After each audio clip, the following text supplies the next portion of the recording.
Hello enthusiasts and welcome to Bavarian Enthusiast TV. So Bavarian, you ask yourself, isn't that German?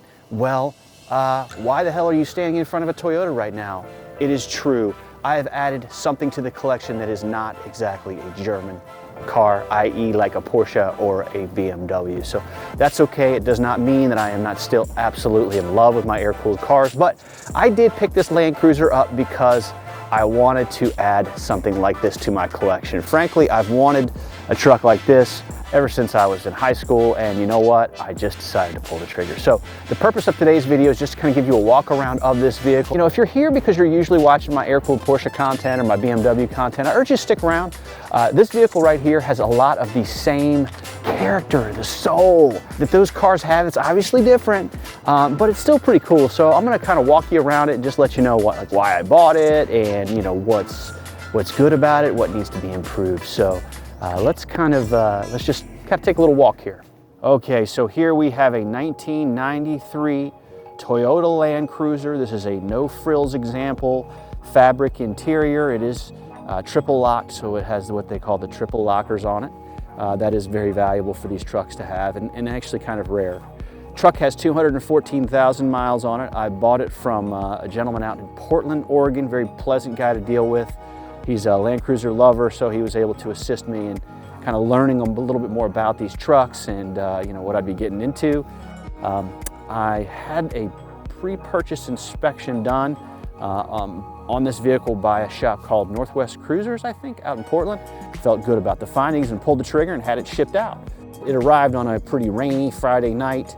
Off the truck, it wasn't all that fun, but you know, when I actually saw sunlight on the vehicle the next morning, I was pretty stoked. If you've ever done a remote purchase of a vehicle, it's like you try to do all your due diligence, but at the end of the day, it's a crapshoot, right?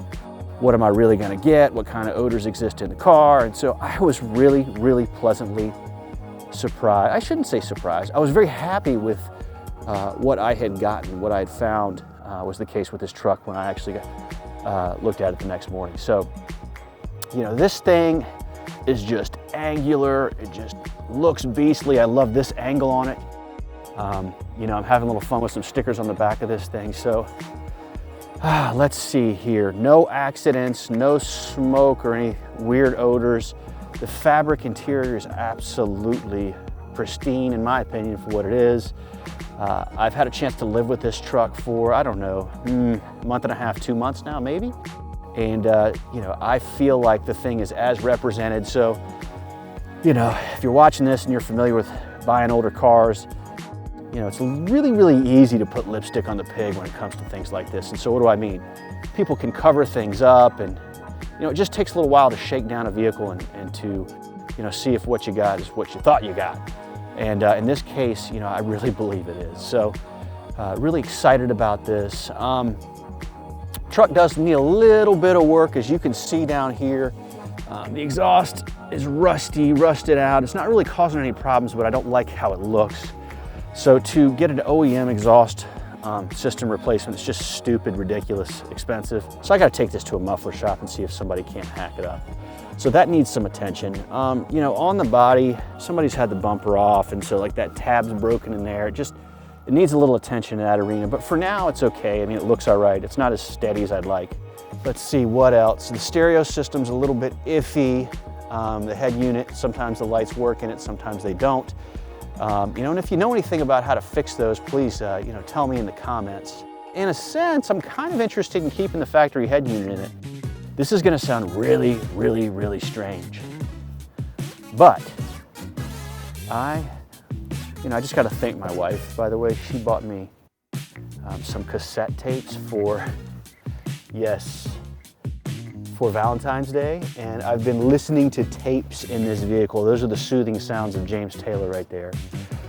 So anyway, the head unit needs a little attention, and the speakers too. The speakers aren't that great. It also needs that cushion replaced, and I actually have 2 new cushions for the front seats sitting in my office in a box. I just need to pick those up and do that job. I'm thinking I'll try to get that on video too. There's just something really cool about these Safari windows too. I mean, I always remember just looking at those as a kid or, you know, as a youth back in the 90s and just thought there was something badass about them. pop this open, see what we can see here. This is gonna sound funny. I mean, to me, there's just something cool about a tailgate, man, you know? Oh, yes, I'm a weird car guy. I get that. And you know, I'm okay with that. As I shared with you, I mean, the condition of this carpet, I'm telling you guys, I just got lucky on this. I don't want to sit here and act like I'm Mr. Professional car buyer. I've been burned before. But man, this is just cool. When I got it, there was some water kind of leaking through this gasket here, and it had fallen. It had gone down in here. I checked, there was no damage. And I was able just to tighten the screw down that's holding that in place, and it ended up sealing it up so it's no longer leaky. These wheels are a low point of the truck. I'm not, you know, you can see how corroded they are. I'm probably not gonna do anything about that anytime soon. I've got other projects going on. I'm working hard on my 993, trying to get that where I want it. This, I've been told, is where, if it had floorboards, where that would go in.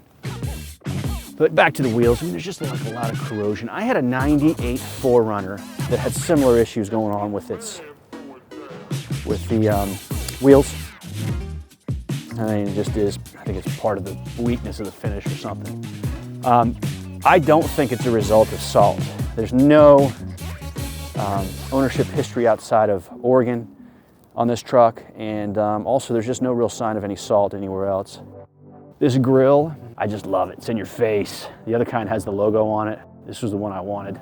The hood has been painted. It's been sprayed. Seller was transparent about that. I'm cool with it. I think it looks good. Look in the back seats here.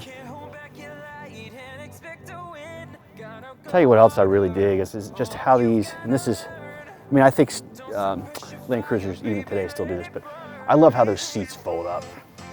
So, I'm getting about 10 miles to the gallon, and I think that is probably gonna be something that gets a little bit old about this truck. And I've got the other cars. I've got the Porsches, I've got those to play with, so, you know, it's not like I have to drive this all the time.